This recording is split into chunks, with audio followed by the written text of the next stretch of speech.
નમસ્કાર વિદ્યાર્થી મિત્રો, આજે આપણે વાત કરવાના છીએ સંકરણ વિશે। આજના લેક્ચરમાં સંકરણ વિશે બધી જ માહિતી આવી જશે। બુકમાં વાંચવાથી તમને સંકરણ વિશે અગવડતામાં મુકાઈ જશો।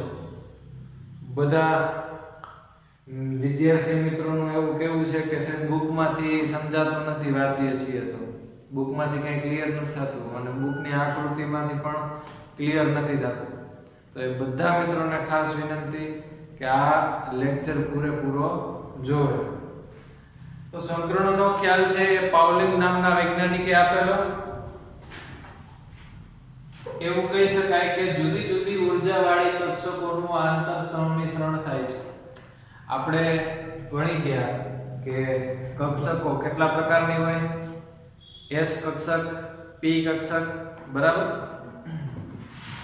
S કક્ષક છે એ ગોળાકાર છે। P કક્ષકની વાત કરીએ તો એ ઓરિએન્ટેશનમાં હોય, 3 ડાયમેન્શનમાં। ધારો કે આ x અક્ષ, y અક્ષ અને z અક્ષ। x અક્ષ ઉપર જે કક્ષક આવેલી હોય એને આપણે px કક્ષક કહીએ છીએ, y ઉપર આવેલી હોય એને py કહીએ છીએ અને z ઉપર આવેલી હોય એને pz કહીએ છીએ। d કક્ષકો આવે છે। d કક્ષકોનો આકાર કેવો હોય તો કે કંઈક આવી રીતે એનો આકાર હોય છે d કક્ષક। s કક્ષક તો એક જ પ્રકારની હોય। p કક્ષકમાં પાછા 3 પ્રકાર આવે, px, py, pz। d કક્ષકોના 5 પ્રકાર આવે, p કક્ષકોના 3, s માં 1। d કક્ષકોમાં પાછા 5 પ્રકાર આવે છે। જો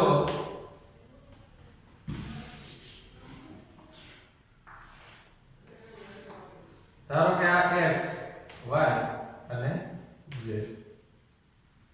હવે જો કોઈ પણ કક્ષક x અને y પ્લેનની વચ્ચે આવેલી હોય તો એ બેની વચ્ચે આવેલી હોય તો એને dxy કહેવામાં આવે।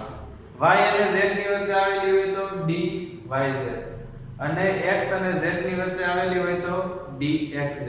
તો એવી રીતે આ બંનેની વચ્ચે આ p માં શું છે કે અક્ષની ઉપર આવેલી છે, આમાં બે અક્ષની વચ્ચે આવેલી છે એટલે xy ની વચ્ચે આવેલી હોય તો dxy, એવી રીતે dyz અને dxz। હવે અક્ષ ઉપર આવેલી હોય તો એનું શું કરવાનું, તો અક્ષ ઉપર આવેલી હોય એવી બે છે d ની અંદર, કઈ કઈ તો કે dx² y²। ઘણીવાર માઈનસ વાંચે તો માઈનસ નથી, x ડેશ છે, x dash x² dash y² અને dz।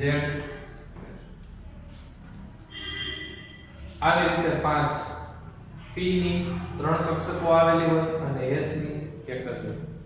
એટલે આપણે s માટે આવી રીતે ખાના દર્શાવીએ, એમાં s માટે એક જ ખાનું દર્શાવીએ છીએ। p માટે તો કે p માટે આપણે 3 ખાના દર્શાવીએ છીએ, 1 2 3। આ 1s હોય અથવા તો 2s પણ હોય। આ px, આ ખાનું py અને અહીંયા pz। d કક્ષક માટે તો d કક્ષક માટે 5 ખાના દર્શાવીએ છીએ,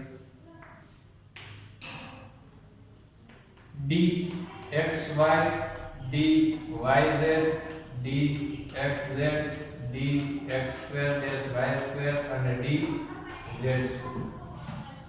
બધી જ કક્ષકોની અંદર મેક્સિમમ 2 ઇલેક્ટ્રોન સમાઈ શકે, એ પણ જુદી જુદી ભ્રમણવાળા। આની અંદર પણ 2 ઇલેક્ટ્રોન સમાઈ શકે, આની અંદર પણ 2। એટલે એમ કહી શકાય કે s કક્ષકની અંદર મેક્સિમમ 2 ઇલેક્ટ્રોન સમાઈ શકે, p કક્ષકોની અંદર મેક્સિમમ 6 ઇલેક્ટ્રોન સમાઈ શકે અને d કક્ષકોની અંદર 2 3 4 5 6 7 8 9 10, ટોટલ 10 ઇલેક્ટ્રોન સમાઈ શકે। આગળ f કક્ષક પણ આવે પણ ત્યાં સુધી આપણે જવાનું નથી, તમારા સિલેબસ મુજબ। ચાલો એટલું સમજાઈ જાય પછી આપણે આગળ વધીએ। તો વાક્યને ફરીથી સમજવાનો પ્રયત્ન કરીએ. જુદી જુદી ઉર્જાવાળી કક્ષકો. ચાલો એટલે સુધી પહેલા સમજીએ. જુદી જુદી ઉર્જાવાળી કક્ષકો. તો આપણે ક્રમ ભણી ગયા છીએ. 1s 2s 2p 3s 3p 3d 4s 4p અને આગળ ઘણી બધી છે. આ શું દર્શાવે છે ક્રમ?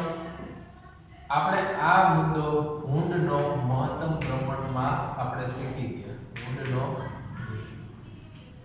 એની અંદર આવો એને ક્રમ આપેલો બધી કક્ષકો કે આ 1s છે એની ઊર્જા સૌથી ઓછી છે, એનાથી વધારે 2s, એનાથી વધારે 2p, એનાથી વધારે 3s, એનાથી વધારે 3p 3d 4. અહીંયા આગળ જે 1 2 2 3 3 3 4 એ શું દર્શાવે? કક્ષકોનો ક્રમ, કક્ષાનો ક્રમ. પહેલી કક્ષા છે, જો પહેલી કક્ષાની અંદર કક્ષક આવેલી હોય તો એને 1s કહેવામાં આવે. બીજી કક્ષાની અંદર કક્ષક આવેલી હોય તો એને 2s કહેવામાં આવે. ત્રીજી કક્ષાની અંદર s કક્ષક આવેલી હોય તો એને 3s કહેવામાં આવે. એની અંદર p આવેલી હોય તો 3p કહેવામાં આવે. ચોથા નંબરની હોય તો 4p કહેવામાં આવે. બરાબર છે? તો આગળનો જે ક્રમ છે એ કક્ષાનો ક્રમાંક દર્શાવે છે. ચાલો એટલું ક્લિયર. તો જુદી જુદી ઉર્જાવાળી કક્ષકો એટલે આ કક્ષકો છે બધી જુદી જુદી ઉર્જાવાળી છે. s કક્ષક કરતા p ની ઉર્જા વધારે છે, p કરતા d ની ઉર્જા વધારે છે, d કરતા f ની ઉર્જા વધારે છે. હવે આ બધી કક્ષકોનું શું થાય? આંતર મિશ્રણ થાય છે. એટલે કે આપણે ભણી ગયા કે s વચ્ચે આવી રીતે આંતર મિશ્રણ થતું હતું. s અને p વચ્ચે આંતર મિશ્રણ થતું હતું. આંતર મિશ્રણ થાય છે જે તેમની ઉર્જાનું પુનઃ વિતરણ કરે છે. હવે જ્યારે આ s ઓર્બિટલ અને p ઓર્બિટલ જ્યારે એકબીજાનું સંમિશ્રણ નહીં થયું હોય ત્યારે બંનેની ઉર્જા કેવી હશે? અલગ અલગ હશે.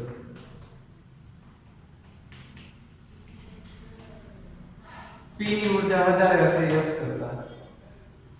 હવે બેયનું સંમિશ્રણ થાય ત્યારે શું કીધું છે કે ઉર્જાનું પુનઃ વિતરણ કરે છે. આ બે ભેગી થશે એટલે શું થશે કે આવો આકાર બરાબર. પણ હકીકતમાં એ કંઈક આવી રીતે આકાર બનાવે છે. એક લોબ છે મોટું થઈ જાય છે અને બીજું લોબ નાનું થઈ જાય છે. આવો આકાર બનાવે છે. બરાબર. તો આને કહીશું શું કહીશું કે એક s હતી અને એક p હતી એટલે આને કહેવાય sp કક્ષક. શું કહેવાય? sp કક્ષક.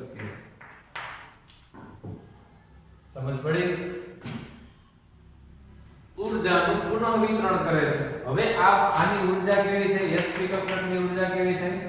સમાન થઈ ગઈ. પહેલા અલગ અલગ હતી, હવે ઉર્જા કેવી થઈ ગઈ? સમાન થઈ ગઈ. જેને પરિણામે સમાન ઉર્જા અને આકારવાળી નવી કક્ષકોનો સેટ રચાય છે. એના લીધે શું થાય? નવી કક્ષકોનો સેટ રચાય છે જેને સંકરણ કહેવામાં આવે છે.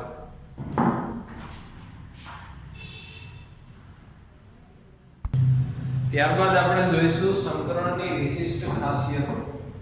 સંકરણની ખાસિયતો કઈ છે?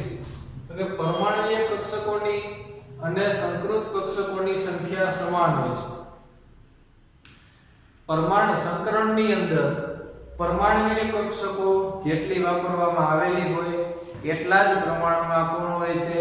સંકૃત કક્ષકો. એટલે કે સંકૃત કક્ષકો એટલે કે સંકરણ પામેલી કક્ષકો, એને સંકૃત કક્ષકો કહેવાય. ધારો કે આપણે પરમાણ્વીય કક્ષકો તરીકે એક s લઈએ અને બે p કક્ષકો લઈએ. એક s કક્ષક અને બે p કક્ષક. તો ટોટલ આપણને મળશે 3 સંકૃત કક્ષકો મળે. સંકૃત કક્ષકો કેટલી મળે? 2p અને 1s એટલે 3 સંકૃત કક્ષકો મળે. બરાબર. 3 કઈ મળે? તો કે s અને p 2 છે એટલે sp2. 3 sp2. આ ત્રણે ત્રણ કક્ષકો કેવી હશે? sp2 sp2 sp. એને આવી રીતે પણ આપણે દર્શાવીએ s હોય એના માટે આપણે એક ખાનું દર્શાવીએ છીએ આ p ની બેઝ છે એટલે p માટે ધારો કે બે કક્ષક દર્શાવીએ આમાંથી જે ટોટલ મળે 3 આ ત્રણેયનો સરવાળો કરી નાખવાનો એટલે આપણને 3 સમાન ઊર્જાવાળી 3 કક્ષકો મળે આને કહેવાય સંકૃત કક્ષકો ત્રણેયનું નામ શું છે sp2 sp2 અને sp2 તો પહેલા નંબરનો મુદ્દો જોઈએ કે પરમાણુય કક્ષકોની અને સંકૃત કક્ષકોની સંખ્યા સમાન હોય છે પરમાણુય કક્ષકોની સંખ્યા કેટલી હતી 3 અને સંકૃત કક્ષકોની સંખ્યા પણ કેટલી મળે છે 3 એટલે કે બેયની સંખ્યા સમાન મળે છે ત્યાર પછી બધી જ સંકૃત કક્ષકોની ઊર્જા અને આકાર સમાન હોય છે ચલો પહેલા જ્યારે સંકરણ નહોતું થયું પરમાણુય કક્ષકો હતી ત્યારે શું હતું ઊર્જામાં ફેરફાર હતો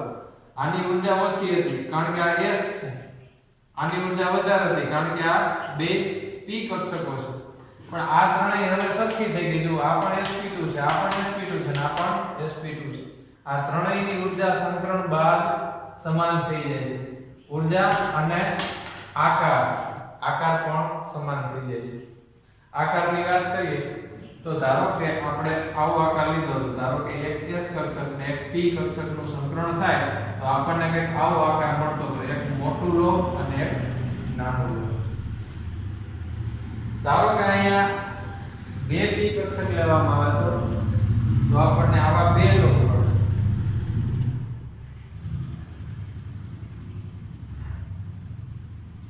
3 લેવામાં આવે તો આપણને આવા 3 લોબ ટૂંકમાં આ ત્રણેય લોબ કેવા આકારના થયા સરખા આકારના થયા અને એની ઊર્જા પણ સમાન છે બરાબર ત્રીજો મુદ્દો શુદ્ધ કક્ષકો કરતા સંકર કક્ષકો વધુ સ્થાયી બંધ રચે છે અમુક અણુઓમાં આપણે જોઈએ છીએ બંધની રચનામાં તો અમુક બંધ એવા હોય છે કે જે સ્થાયી હોય છે શુદ્ધ પરમાણુય કરતા આ જે સંકરણ વાળું જે બંધારણ છે એ હંમેશા સ્થાયી હોય છે ચોથો મુદ્દો તે એવી રીતે ગોઠવાય છે જેથી નિમ્નતમ અપાકર્ષણ થાય આથી સંકરણનો પ્રકાર અણુની ભૂમિતિ સૂચવે છે આ બધી કક્ષકો એવી રીતે ગોઠવાય છે કે જેથી એની અંદરો અંદર મહત્તમ અપાકર્ષણ થાય અને સંકરણને લીધે જ અણુનો આકાર જાણી શકાય છે આપણે આની પહેલા મુદ્દો લઈ લીધો બરાબર જે હકીકતમાં જૂના કોર્સમાં સંકરણ પછી ભણાવવામાં આવે છે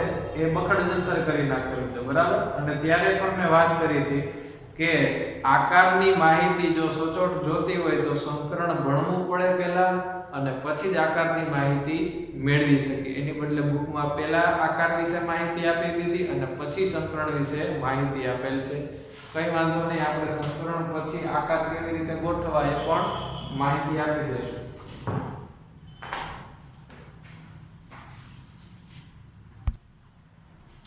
હવે જોઈએ સંકરણ માટે અગત્યની શરતો કઈ કઈ શરત છે સંકરણ થવા માટે તો પહેલો તો સંયોજકતા કોષમાં રહેલી કક્ષકો જ સંમિશ્રણ પામે છે કેવી કક્ષકો સંયોજકતા કક્ષકમાં રહેલી સંયોજકતા એટલે બહારની કક્ષકમાં રહેલી કક્ષકો જ સંકરણમાં ભાગ લે છે અંદરના ઇલેક્ટ્રોનને કે અંદરની કક્ષકોને કોઈ લાગતું વળગતું નથી બીજો મુદ્દો સંકરણ અનુભવતી કક્ષકોને લગભગ સમાન ઊર્જા હોવી જોઈએ લગભગ સમાન સમાન નથી લગભગ સમાન એટલે આપણે જોઈ ગયા હમણાં કે 1s2 2s2 1s2s 2p 3s 3p 4s આવી બધી આપણે લાઈન જોઈએ તો આ બેની કક્ષક છે આ બે કક્ષક છે એ બંને વચ્ચે વધારે ગેપ નહીં હોય લગભગ સમાન હશે બરાબર પછી આ 2s 2p આ બંને કક્ષકો છે એ લગભગ સમાન ઊર્જા ધરાવતી હશે શા માટે કારણ કે બંને એક જ કક્ષામાં આવેલી છે બરાબર એવી રીતે 3s 3p એ પણ લગભગ સમાન ઊર્જા ધરાવતી હશે તો કેવી ઊર્જા વચ્ચે સંકરણ થાય કેવી કક્ષકો વચ્ચે સંમિશ્રણ થઈ શકે સંકરણ થઈ શકે તો કે લગભગ સમાન ઊર્જા ધરાવતી કક્ષકો વચ્ચે સમિશ્રણ થઈ શકે. પછી તમે એમ કહો કે ભાઈ આ 1s અને 4s નું બેનું સંકરણ કરવું છે તો નો થાય, કારણ કે બંને વચ્ચે ઊર્જા કેટલી છે? ઓછી વધારે છે, બરાબર? ગેપ વધારે છે. ત્રીજો મુદ્દો તો કે સંકરણ અગાઉ ઇલેક્ટ્રોનની બઢતી અનિવાર્ય શરત નથી. એ આપણે જોઈશું સંકરણની અંદર ઇલેક્ટ્રોનની બઢતી, પ્રમોશન, બરાબર? એટલે કે જે નીચી ઊર્જામાંથી ઊંચી કક્ષકમાં જતું રહે એને કહેવાય એનું ઇલેક્ટ્રોનની બઢતી. ત્યારબાદ ચોથો મુદ્દો છે, અત્યાર સુધી બધા એમ જ સમજતા હતા કે અર્ધપૂર્ણ કક્ષક હોય તો જ એ ભાગ લઈ શકે સંકરણમાં, બાકીની ભાગ લઈ શકતી નથી. તો અર્ધપૂર્ણ હોય એનું પણ સંકરણ થઈ શકે, અપૂર્ણ હોય એનું પણ સંકરણ થઈ શકે અને પૂર્ણ ભરાયેલી હોય એનું પણ સંકરણ થઈ શકે. અર્ધપૂર્ણ કોને કહેવાય? તો કે મેક્સિમમ 2 ઇલેક્ટ્રોન સમાઈ શકે એની જગ્યાએ જો એક જ ઇલેક્ટ્રોન હોય તો એને અર્ધપૂર્ણ અથવા તો અર્ધ ભરાયેલી કક્ષક કહેવામાં આવે. આનું સંકરણ તો તમને ખ્યાલ જ છે કે થઈ શકે. એક ઇલેક્ટ્રોન આ કક્ષકનો અને બીજો ઇલેક્ટ્રોન બીજી કક્ષકનો, આ બે જોડાઈ જાય તો આને સંકરણ થયું કહેવાય. ત્યારબાદ આવે છે અપૂર્ણ. અપૂર્ણ એટલે સાવ ખાલી હોય એવી. તો આપણને એ પણ ખ્યાલ છે, સંવર્ગ બંધની અંદર આપણે જોઈએ છીએ કે બંને ઇલેક્ટ્રોન યુગ્મ જો આપી દેતી હોય તો એ પણ સંકરણમાં ભાગ લે છે. આને કોઈ એવું મળી જાય, માનો કે આ ખાલી કક્ષક છે, આને કોઈ એવી કક્ષક મળી જાય કે તે પોતાના બંને ઇલેક્ટ્રોન આને આપી શકે તો સંકરણમાં ભાગ લઈ શકે છે. પૂર્ણ કક્ષક હોય એ પણ સંકરણમાં ભાગ લઈ શકે છે. કેવી રીતે? તો કે પૂર્ણાંક ભરાયેલી કક્ષક હોય એ પોતાનો એક ઇલેક્ટ્રોન ઉત્તેજિત કરીને આગળની કક્ષકમાં જવા દે એટલે અપૂર્ણ થઈ જાય અને પછી એ સંકરણમાં ભાગ લઈ શકે. બરાબર છે? આ તો ચારે મુદ્દા સમાવિષ્ટ થઈ ગયા છે.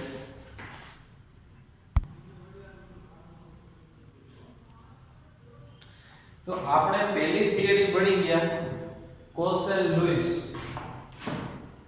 એની અંદર તો કઈ આપણને આકાર વિશે માહિતી મળતી નથી. બીજી થિયરી ભણી ગયા VSEPR અને ત્રીજી હવે થિયરી ભણીએ છીએ VBT પણ ભણી ગયા, સંયોજકતા બંધન. સંયોજકતા બંધનવાદની અંદર સંકરણને શા માટે આવવું જોઈએ? સંકરણનો જન્મ, સંકરણનો ઉદ્ભવ શા માટે થયો? એના વિશે આપણે માહિતી મેળવીએ. CH4 અણુનો આકાર જોવા જઈએ VBT થિયરી અનુસાર આપણે CH4 નો અણુનો આકાર બનાવીએ તો કાર્બન નો ક્રમાંક છે 6 અને એની ઇલેક્ટ્રોનની રચના થશે 1s2 2s2 2p2. બરાબર? હાઇડ્રોજન 4 છે, 1 2 3 4 બધા પાસે એક ઇલેક્ટ્રોન છે એટલે આપણે લખી શકીએ 1s1 1s1 1s1 અને 1s. આ કાર્બન સાથે આ 4 હાઇડ્રોજનને જોડાવવું છે તો કાર્બન પાસે 4 અયુગ્મિત ઇલેક્ટ્રોન હોવા જોઈએ. બરાબર?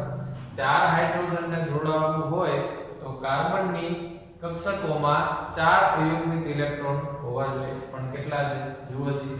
આને બોક્સની રીતે દર્શાવીએ તો 1s1 માટે આપણે એક બોક્સ બનાવીએ છીએ. એની અંદર 2 ઇલેક્ટ્રોન છે. 1s2 એટલે આ ઉપરની જે ક્રમાંક છે એ ઇલેક્ટ્રોન દર્શાવે છે એટલે આની અંદર 2 ઇલેક્ટ્રોન છે. 2s2 તો s કક્ષક માટે આપણે એક જ બોક્સ દર્શાવીએ છીએ અને એની અંદર 2 ઇલેક્ટ્રોન છે. 2p માટે તો p કક્ષક માટે આપણે 3 બોક્સ દર્શાવીએ છીએ અને એની અંદર 2 ઇલેક્ટ્રોન છે. કેવી રીતે ભરાય? તો કે પહેલા અયુગ્મિત રીતે ભરાય. ડાયરેક્ટ આમ નો ભરાય. બરાબર? પહેલા એક ઇલેક્ટ્રોન ભરાય પછી બીજો ઇલેક્ટ્રોન ભરાય. બરાબર? આ 1 અને 2. આ 1s 2s અને 2p. આને કહીશું 2px 2py અને 2pz. હવે સંકરણ થવા માટે કાર્બન પાસે બે જ અયુગ્મિક ઇલેક્ટ્રોન આવેલા છે, તો એ બે જ હાઇડ્રોજનને સમાવી શકશે. તો ચાર હાઇડ્રોજનને સમાવવા હોય તો શું કરવું પડે? તો કે કાર્બનને એની ઉત્તેજિત અવસ્થામાં લઈ જવો પડે. તો કાર્બનને એની ઉત્તેજિત અવસ્થામાં લખવો હોય તો કાર્બન ઉપર આવી રીતે સ્ટાર દર્શાવવામાં આવે. 6 ક્રમાંક છે. કેમાંથી ઉત્તેજિત થશે? તો કે એની પછીની એની આગળની જે કક્ષક હોય એમાં જો બે ઇલેક્ટ્રોન રહેલા હોય તો બે માંથી એક ઇલેક્ટ્રોન છે કૂદકો મારીને ક્યાં જતો રહેશે? એના પછીની કક્ષકમાં જતો રહેશે. એટલે કંઈક આવું બનશે. આ કક્ષકમાં બે ઇલેક્ટ્રોન, આમાંથી તો એક કૂદકો મારીને જતો રહ્યો એટલે એક જ ઇલેક્ટ્રોન હોય છે. ત્યારબાદ 2p ની અંદર 1 અને 2 અને આ ઇલેક્ટ્રોન કૂદકો મારીને આવ્યો છે એને અહીંયા લગાડી દીધું. હવે અયુગ્મિક ઇલેક્ટ્રોનની સંખ્યા કેટલી થઈ ગઈ? અયુગ્મિક ઇલેક્ટ્રોન કેટલા થયા? 4 1 2 3. હવે શું થશે? તો કે હવે હાઇડ્રોજનના જે ચારે ચાર ઇલેક્ટ્રોન છે એને સમાવી શકશે. આ હાઇડ્રોજનની ધારો કે અહીંયા દર્શાવી દઈએ. હાઇડ્રોજન આ નીચે બાજુ સ્પિન એટલા માટે દર્શાવી છે કારણ કે આની સ્પિન ઉપરની તરફ હોય તો બીજો ઇલેક્ટ્રોન સમાય એ નીચેની તરફ એની ભ્રમણ હોય.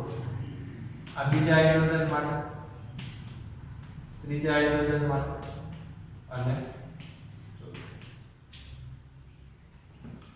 આ 1s છે, 2s, 2px, 2py, 2pz. હવે તમે એવું વિચારશો કે બધાને એક એક ઇલેક્ટ્રોન આપી દે. આ એક હાઇડ્રોજન પહેલા નંબરનો હાઇડ્રોજન છે એ 2s માં સમાઈ જશે. બીજા, ત્રીજા અને ચોથો એ ત્રણેય ઇલેક્ટ્રોન p કક્ષક સાથે સંકરણ કરશે.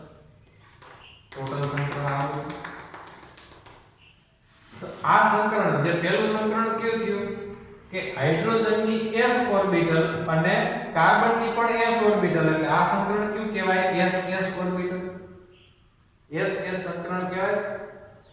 હવે અહીંયા કાર્બનની એક કક્ષક અને હાઇડ્રોજનની s કક્ષક, કાર્બનની p કક્ષક, હાઇડ્રોજનની s કક્ષક, આ બીજા નંબર.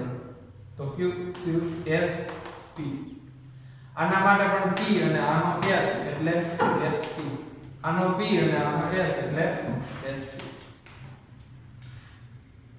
કાર્બનનું સ્ટ્રક્ચર દોરીએ તો આપણે આવું દોરીએ છીએ સમચતુષ્ફલકીય H. અને પ્રાયોગિક રીતે એવું નક્કી થયું છે કે આની બંધ લંબાઈ અને બંધ એન્થાલ્પી કોની? CH4 ની બંધ લંબાઈ અને બંધ એન્થાલ્પી એટલે કે બંધ તોડવા માટે આપવી પડતી ઊર્જા બે કેવા છે? સમાન. આ ચારેય બંધ માટે બંધ લંબાઈ સમાન છે, બંધ એન્થાલ્પી સમાન છે, તો સંકરણ કેમ અલગ થઈ ગયું? બરાબર? એ વિચારવા જેવો મુદ્દો છે.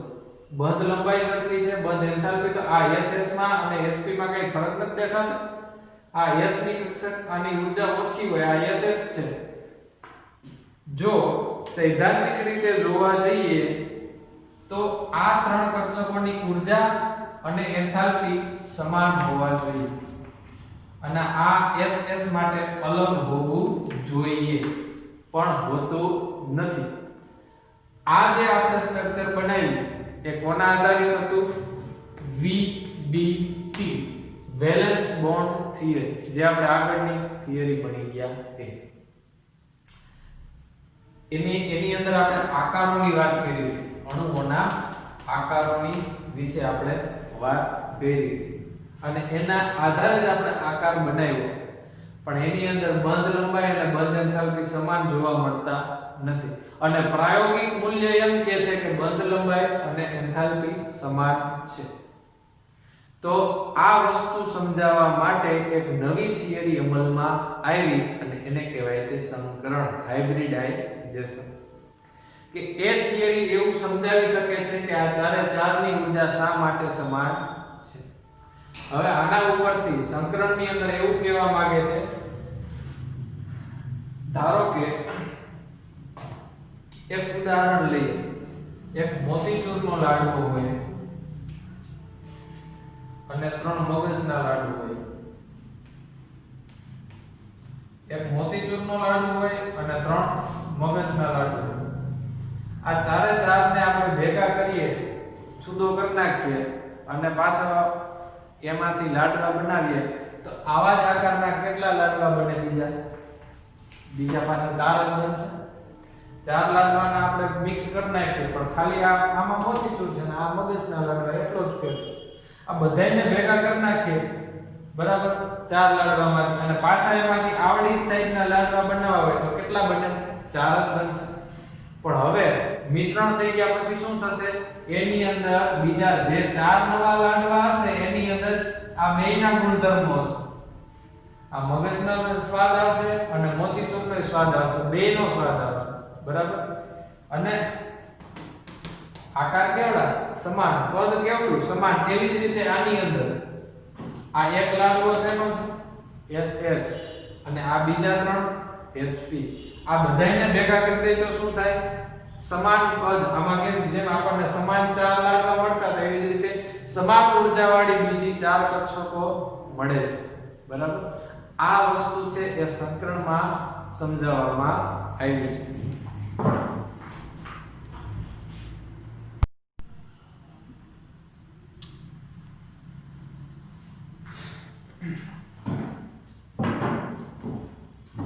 CH4 ની વાત કરીએ તો કાર્બનની 3S 3p કક્ષક હતી, હાઇડ્રોજનની S કક્ષક હતી, બરાબર. કાર્બનની આમાં CH4 ધારો કે આવી રીતે આપણો હોય,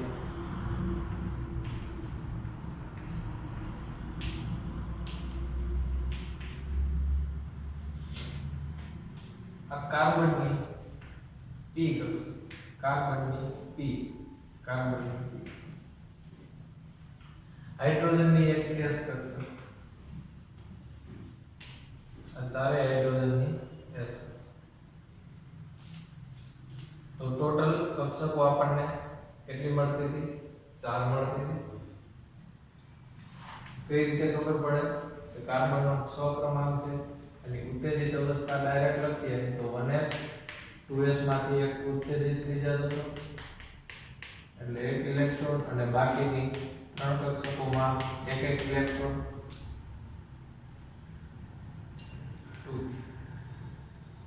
આની અંદર હાઇડ્રોજનની 4 કક્ષકોના ઇલેક્ટ્રોન જોડાય છે એટલે સંકરણમાં કેટલી કક્ષકો ભાગ ભજવે છે? 4. એટલે આપણને 4 નવી સંકૃત કક્ષકો, 4 નવી સંકૃત કક્ષકો મળે. કઈ? તો કે એક S, બરાબર, એક S અને 3p, એક S અને 3p એટલે કે sp3,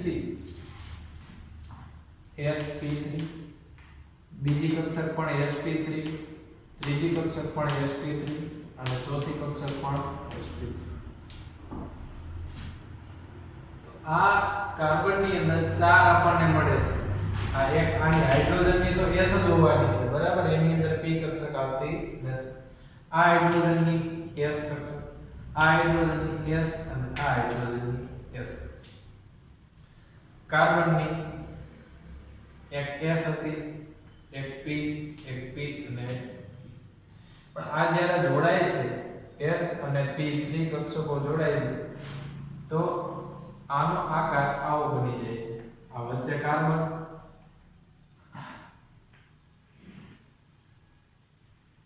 એક મોટું લોહ અને એક નાનું લોહ. ફરી પાછું એક મોટું લોહ અને એક નાનું, એક મોટું લોહ, એક નાનું, ફરીથી એક મોટું લોહ અને આવી રીતે. ટેક્સ્ટબુકમાં કે ઘણી બધી બુકોમાં આ નાનું લોહ છે દર્શાવવામાં આવતા નથી. એ દર્શાવવામાં આવતા નથી, માત્ર મોટા લોબ દર્શાવવામાં આવે છે. તો પણ આપણે એમ જ સમજવાનું કે સંકૃત થયેલી કક્ષકો છે. આ વચ્ચે કાર્બન અને 4 હાઇડ્રોજન.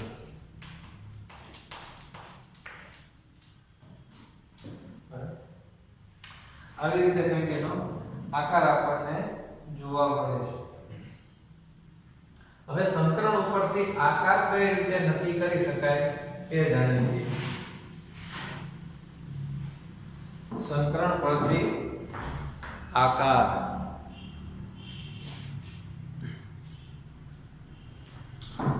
તો ક્રમ આપી દઈએ. લોન પેર પ્લસ બોન્ડ પેર. બંધકારક ઇલેક્ટ્રોન અને બંધકારક ઇલેક્ટ્રોન યુગ્મ પેર છે, બરાબર. પેર એટલે યુગ્મ.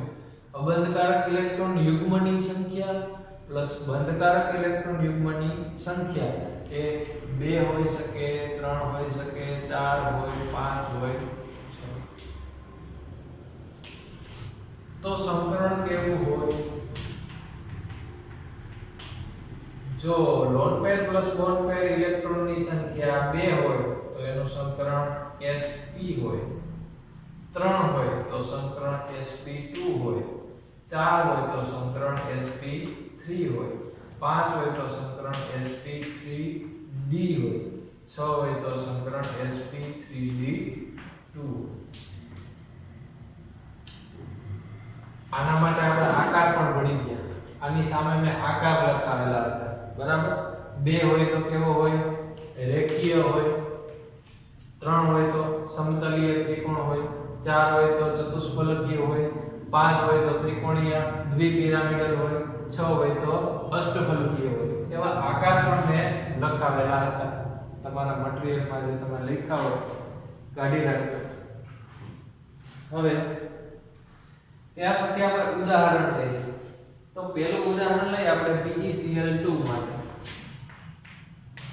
ઉદાહરણો હવે લઈશું. BeCl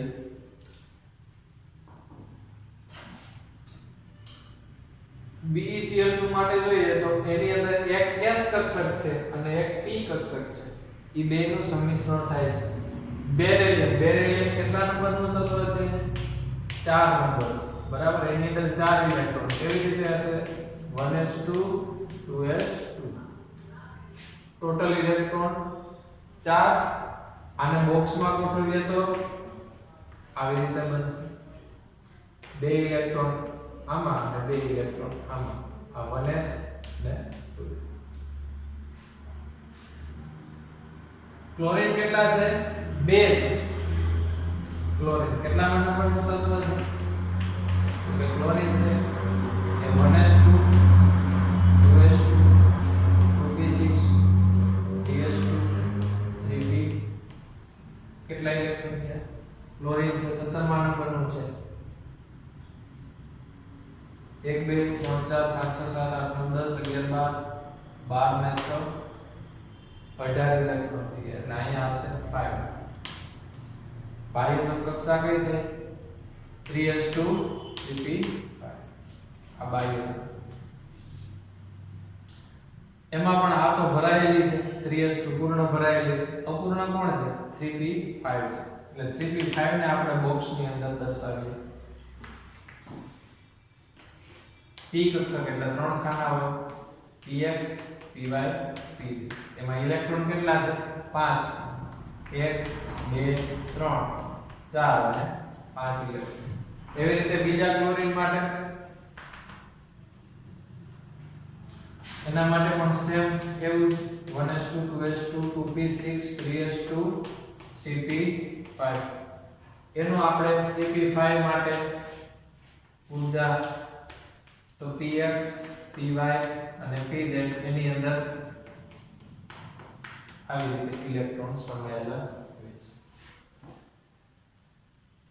ક્લોરીનના 2 ઇલેક્ટ્રોન છે એ બેરિલિયમને પોતાની કક્ષકમાં સમાવવા છે, એટલે કે સંમિશ્રણ કરવું છે. પણ બેરિલિયમની જે બાહ્યતમ સંયોજકતા કક્ષક છે એ તો ભરાયેલી છે. સંકરણ કેવી રીતે કરશું? તો શું કરશું, બેરિલિયમનો ઉત્તેજિત અવસ્થામાં લાવવો પડે, એટલે કે એક ઇલેક્ટ્રોન ઠેકીને ક્યાં જશે, અહીંયા તો કાંઈ છે નહીં, પણ ત્યાં કાંઈ ના હોય તો ખાલી કક્ષકો તો અવશ્ય હોય, બરાબર છે, કાંઈ ના હોય તો ખાલી કક્ષક હોય. કઈ આવશે, અહીંયા 2s છે તો આ 2s એનો મતલબ કે બીજા નંબરની કક્ષામાં રહેલી s કક્ષક, 2s એટલે કે બીજા નંબરની કક્ષામાં રહેલી s કક્ષક, તો એ જ કક્ષાની અંદર એના પછી કયો નંબર આવે, p આવે, બરાબર, s પછી p આવે, તો કઈ આવશે 2p, બીજા કક્ષકની રહેલ p કક્ષક એ ખાલી હશે, બરાબર, એની અંદર એક પણ ઇલેક્ટ્રોન હશે નહીં. કક્ષક એટલે ઇલેક્ટ્રોનને રહેવા માટેનું ઘર, બરાબર. ઘરની અંદર જો ગરદણી બહાર ગયા હોય તો એવું ન કહેવાય કે ઘર નથી, એવું ન કહેવાય, બરાબર. ઘર આપણે કોને માનીએ છીએ, કક્ષકને આપણે ઘર કહીએ છીએ અને ઇલેક્ટ્રોનને માણસ કહીએ છીએ, બરાબર. માણસ બહાર ગયો હોય તો એમ ન કહેવાય કે ઘર નથી, એના ઘર છે પણ ખાલી છે, બરાબર. ઘર તો છે પણ ખાલી છે. એવી રીતે કક્ષક તો છે પણ ખાલી છે, ઇલેક્ટ્રોન નથી, બરાબર. ઇલેક્ટ્રોન એમાં સમાઈ શકે એમ છે. હવે શું થશે, બેરિલિયમને જ્યારે આપણે ઉત્તેજિત કરશું એટલે એની પાછળની કક્ષકનો એક ઇલેક્ટ્રોન કૂદીને અહીંયા ખાલી ઘરમાં જતો રહેશે, એટલે આપણને નવી રચના જોવા મળશે.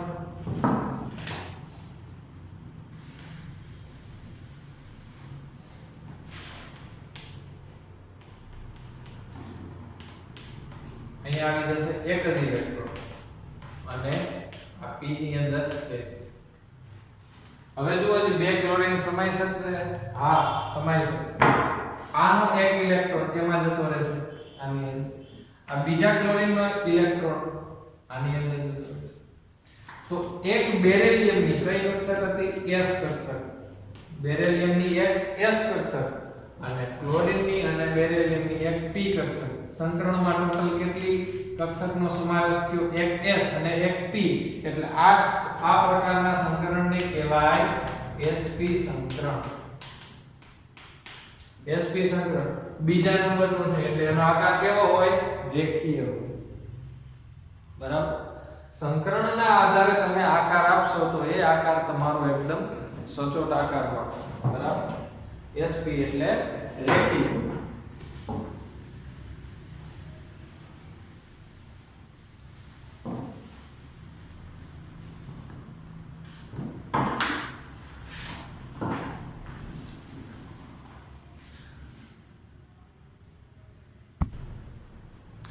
એવી જ રીતે બીજું BF3 નું ઉદાહરણ લઈએ. બોરોન માટે ઇલેક્ટ્રોનની રચના 5મા નંબરનું છે એટલે 1s2 2s2 2p1 2 ને 2 4 થાય 5. બોક્સમાં દર્શાવીએ તો કંઈક આવી રીતે થશે,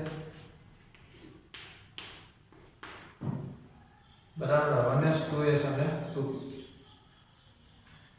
ફ્લોરીન કેટલા જોડાયેલા છે, 3 ફ્લોરીન જોડાયેલા છે.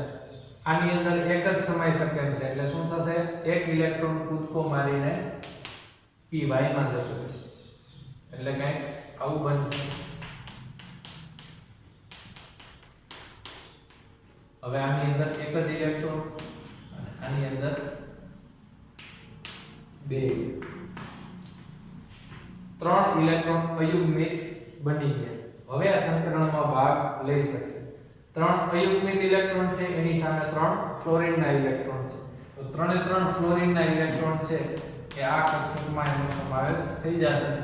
સંકરણમાં ભાગ લેતી કક્ષકો કેટલી છે, 3. તો 3 નવી કક્ષકો મળશે. કઈ મળશે, આ હતી કઈ, s હતી, આ p હતી. p કેટલી છે, 2 છે, એટલે સંકરણ મળશે sp2. sp2 હોય તો કેટલામા નંબરનો, 3 નંબરનો ક્રમ છે. તો એના માટેનો આકાર સમતલીય ત્રિકોણ હોય.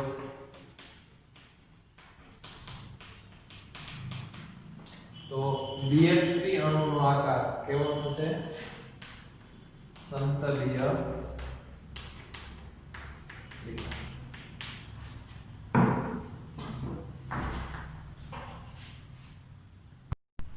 એવી જ રીતે CH4 અણુ માટે જોઈએ તો કાર્બનની ઇલેક્ટ્રોનની રચના 1s2 2s2 2p2 થાય છે. બાહ્યતમ કક્ષાને ફક્ત આપણે દર્શાવીએ તો 2s2 માં 2 ઇલેક્ટ્રોન 2p માં 2 ઇલેક્ટ્રોન. અહીંયા બે જ ઇલેક્ટ્રોન અયુગ્મિક છે જ્યારે અહીંયા 4 હાઇડ્રોજનને સમાવવા છે તો કાર્બનની અંદર 4 ઇલેક્ટ્રોન અયુગ્મિત હોવા જરૂરી છે. એટલે કાર્બનની ઉત્તેજિત અવસ્થામાં શું થાય કે 2s નો એક ઇલેક્ટ્રોન કૂદીને 2p માં જતો રહે.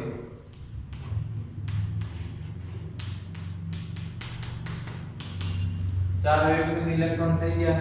હવે હાઇડ્રોજનના 4 અયુગ્મિક ઇલેક્ટ્રોન સંકરણમાં ભાગ લે છે. સંકરણમાં ભાગ લેતી કક્ષકો કેટલી થઈ 1 2 3 અને 4. ચારે ચાર કેવું સંકરણ ધરાવે છે એક s છે અને p 3 છે એટલે ચારે ચાર કક્ષકો હવે sp3 સંકરણ ધરાવે છે. હોમવર્ક માટે થોડાક તમને સ્ટ્રક્ચર આપી દઉં. PCl5 NH3 NF3 H2O HCl HBr SO2 H Br F5.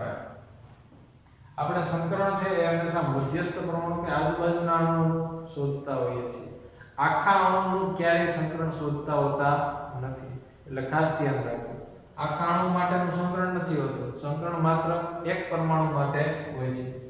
અને આમાં તમારે મધ્યસ્થ પરમાણુ માટેનું સંકરણ શોધવાનું છે. મધ્યસ્થ એટલે કે જે ઓછામાં ઓછી સંખ્યામાં મધ્યમાં રહેલો હોય એ.